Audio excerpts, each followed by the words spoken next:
Ends and odds. Mencius Moldbug. October 1, 2009. Unqualified Reservations. Narrated by Skeptical Waves. Ends and odds. Having passed the meaningless milestone of code complete on my unsupervised thesis, I hope no one was under the impression that is my only plot to capture the world, In fact, there is a completely separate technical track, and having discovered that my daughter can indeed read, at least, she can read the word schoolhouse, I feel entitled to take this Thursday off. Recommends the Glenn Doman method for early reading. The Domans are definitely not quite right in the head, but their method definitely works.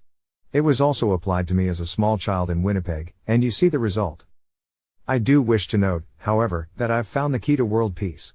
The key is 119,830-01280-886. No, this is not Peter Thiel's account number at UBS. What is it? The answer, next week on or possibly the week after. For those who absolutely need some kind of fix, however, I've had a couple of conversations with readers. One, which most probably missed, is a conversation about cryptographic sovereign security with Devin Finbar, in an Arnold Kling thread. Another, which everyone missed because it was an email, is a conversation with Porphyrogenitus, beginning with this post. Since he of the purple genitals has not enabled comments, I was compelled to respond via email, thusly. Excellent point. The real answer is much more subtle than the slogan implies. First, separation of information and state is most easily understood as an agenda to be enacted under this particular state. I trust you have no objection to this. But as a general principle, which applies to all sovereigns good or bad, the relationship between public opinion and public power is one of mutual attraction. It is a mistake to see either as a fixed pole toward which the other gravitates. The relative stability of each must be considered. If power is weak and unstable, power will gravitate toward public opinion. Public opinion will indeed itself become a vehicle of power, which will end up in the hands of those by professional necessity control public opinion. The result is the mind control state we have now. If the state is under a stable and physically secure center of authority, however, its subjects will seek, as part of their daily power craving routine, to curry favor from that state, rather than wrenching its popularity away. The latter, after all, is no longer a potential route to power.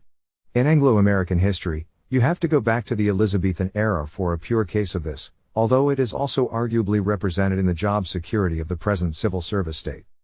Thus, the stronger the state's physical security, the more popular it becomes. For example, one of the governments that receives the highest popularity ratings from its citizens is the PRC. Of course, flagrant abuse or incompetence will nullify this effect, but we do not expect these either. And thus, a state that has extremely high physical security, cryptographic command chain over the military, etc., has no need to manipulate public opinion. It will be popular without any such manipulation. Thus, the objective of separation is maintained. I admit that this island of stability has no clear historical parallels, but the chain of reasoning behind it is short and seems solid. It has not existed in the past because the technology that enables it did not exist. Political theory must always bow to military technology. He of the purple genitals replies. I certainly don't have an objection to the principle of separation of information and state being applied to the current government. Considering how the system corrupts both ends of its structure, being corrosive not only of good government, but of academe at all levels, the intermediary institutions that transformed from beneficent societies into NGOs that exist to petition the government for more, which then write grant proposals and build networks of influence to get the more, and journalism, current history. I'll take one ink-stained wretch who didn't go to J school over 10 J school professional journalists any day. I'd have to be demented to object.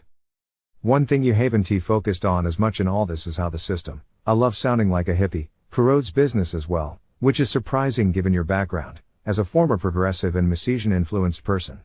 The dirty little secret, the ant kept hidden in the attic, being that while progressives will castigate big business and corporate influence, in practice they are all too eager to form public-private partnerships with it, preferring large corporations because they're easier coordinate in manageable numbers, and the companies themselves are seduced happily into this, as they benefit from the regulation Raj government snuffing out potential competitors, at least at home.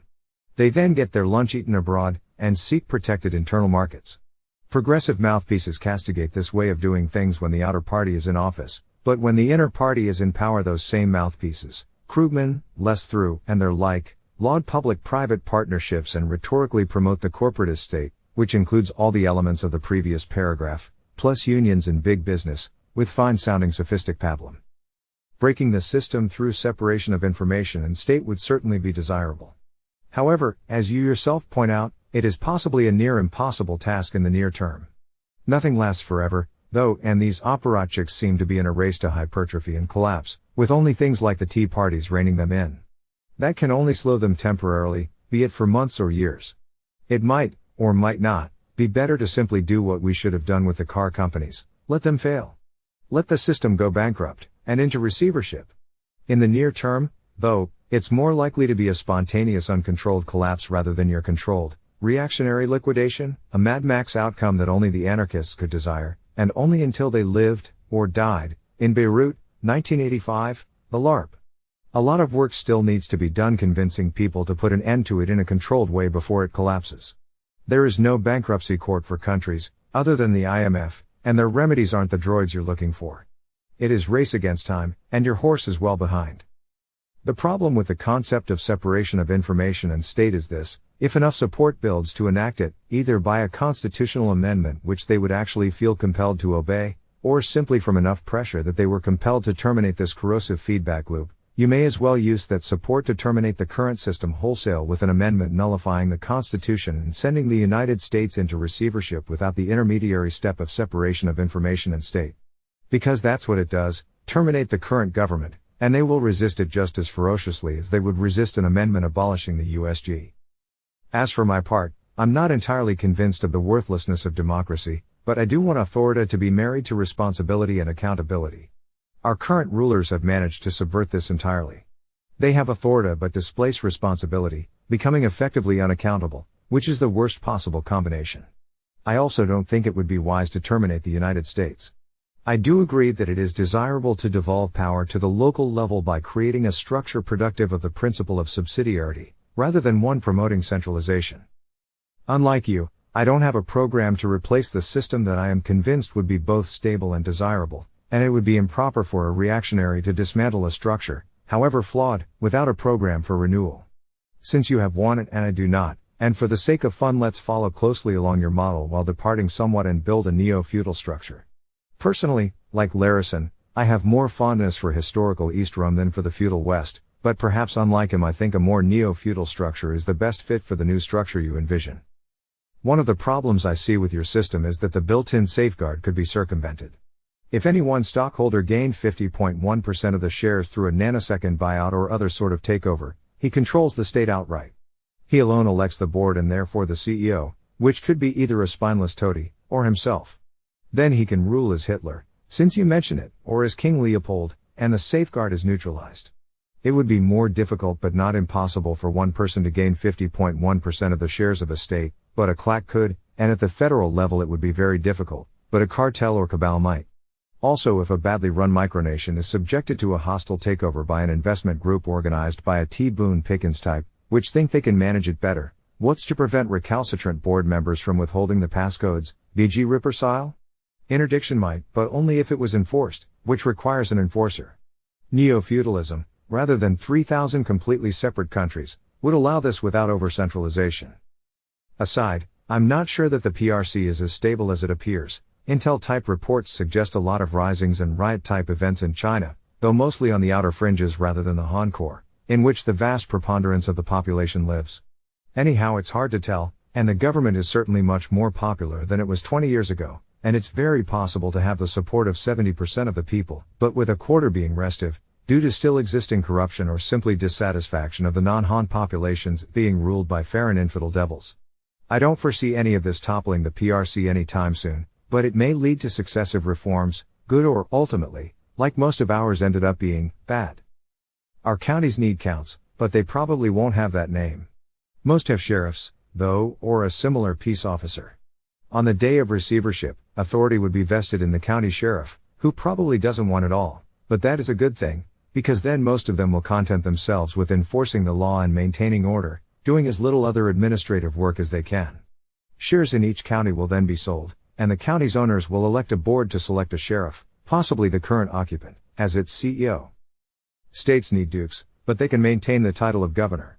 Shares in the state will also be sold, and to keep things from degenerating, no sheriff can own shares in the state their county is a part of, they can own shares in other states.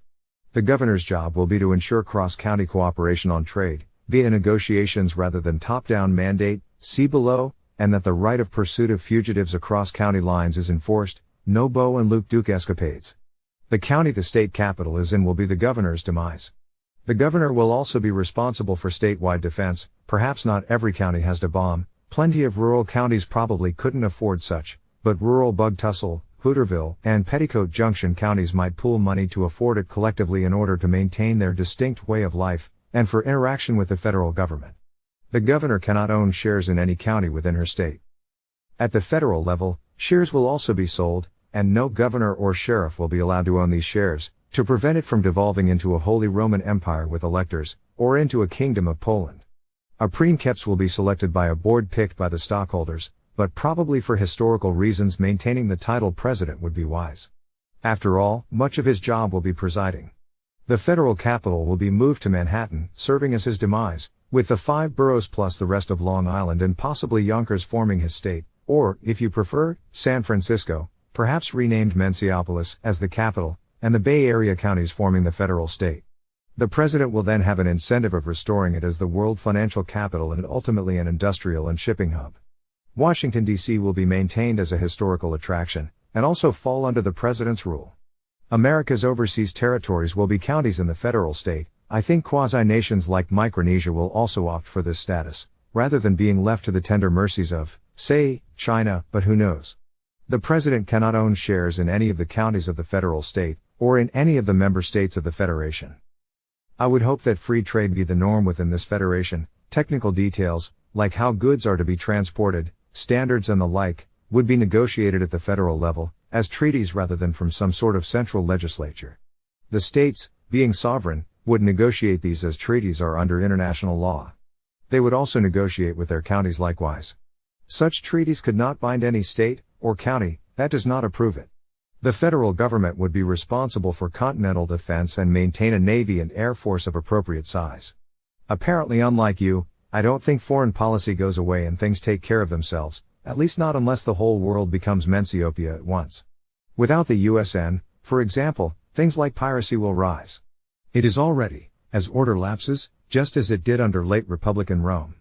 You can't count on other nations stamping it out and protecting your trade, just as the fledgling United States couldn't. There are times when monsters need destroying, or at least deterring and punishing when they aren't deterred. Most ground forces would be of the Army of the United States type rather than United States Army.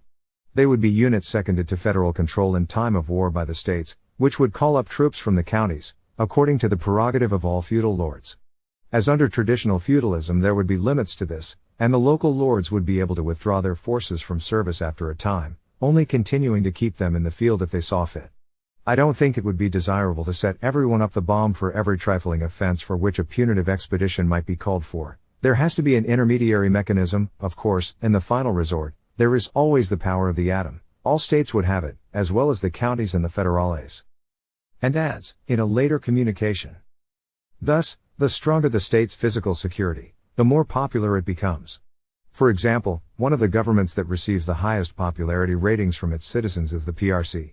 Of course, flagrant abuse or incompetence will nullify this effect, but we do not expect these either.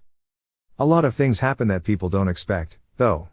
A misgoverned state under your system would presumably become unpopular with its customers and potential customers, causing the board to replace the management, and if that didn't happen, the stockholders to replace the board as the share price drops.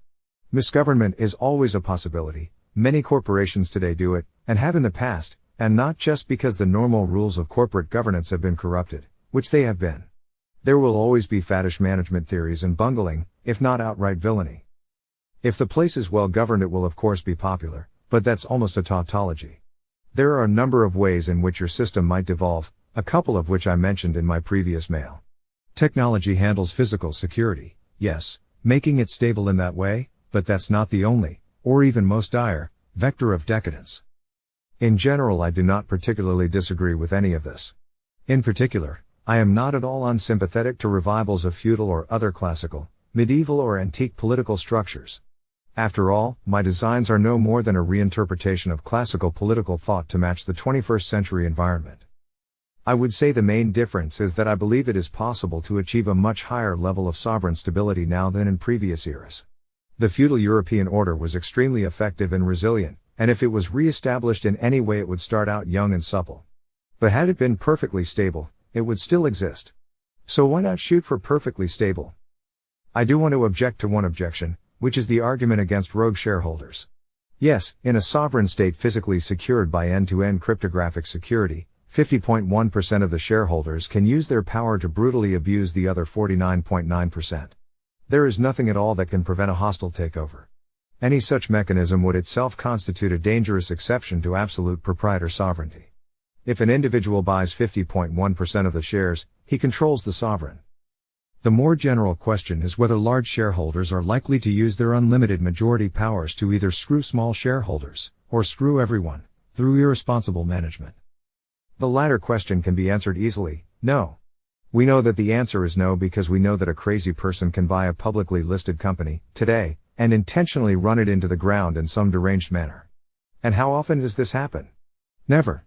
Apparently even rich crazy people tend to get separated from their riches before they make it to this stage. I am reminded of an episode in one of the few good books I read in an undergraduate class, the autobiography of Yukichi Fukuzawa. Fukuzawa is serving as an interpreter for one of the first major Japanese embassies to Europe. He is perfectly conversant with European culture, albeit through diligent study in late Tokugawa Japan, but the bigwigs in his party are not. Unfortunately, I do not have my copy of Fukuzawa handy, but one of his bigwigs, visiting the Netherlands, is amazed that foreigners are allowed to buy land in Amsterdam. He asks his Dutch interlocutor, what if a foreigner bought a large area of land in the middle of the city, and erected a fortress? Would the government permit this? The poor Dutchman, of course, is reduced to asking, why would they do that?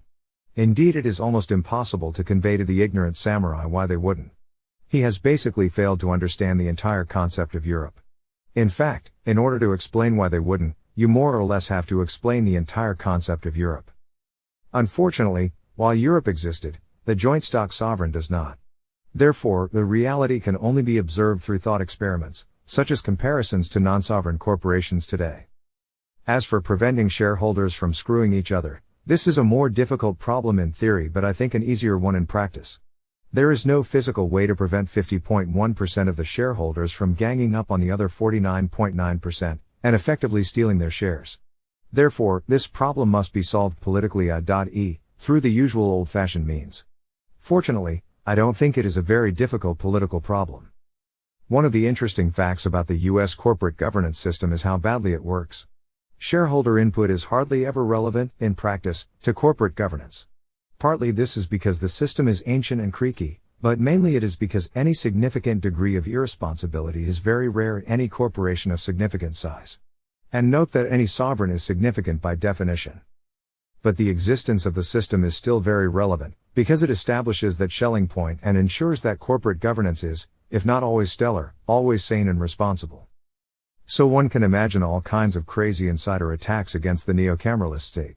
However, responsibility does not have to be perfectly enforced by physical mechanisms, it is sufficient that responsible people prevail and dominate in all conflicts. The result is an organization consisting largely of responsible people, which cannot be made to do irresponsible things. If one individual holds 50.1% of the shares in any sovereign, that individual will be very wealthy, and as a result very favorable to responsibility and order. Causing trouble by screwing minority shareholders is a tactic that can only be profitable if taken to the endpoint of dispossessing them, which may in fact be unprofitable because said individual now owns 100% of a lawless state with a very bad FICO score. Selectively defaulting on external obligations, though a strategy available to all sovereigns, is not one pursued by well-managed sovereigns. But if these shares are distributed, the problem of coordinating all the good people who hold them to act in some kind of evil way, perhaps the AP shareholders could dispossess the QZ shareholders, is quite impossible. The very suggestion, of course, is improper. Difficult to recruit 50.1% of supporters for an improper suggestion. On balance, it is better for sovereign shares to be widely distributed. The system is stable because shareholders cooperate non-rivalrously, and their Schelling point for agreement is responsibility. But any system containing an election can be no better than its electors. It is certainly possible for sovereigns to enforce bylaws about who may hold shares, and block the votes of shares held in violation of these laws. However, as long as the distribution of shares is reasonably broad, And most shareholders are prudent people whose interests do not conflict with those of effective government. Their shared interests should point toward responsibility.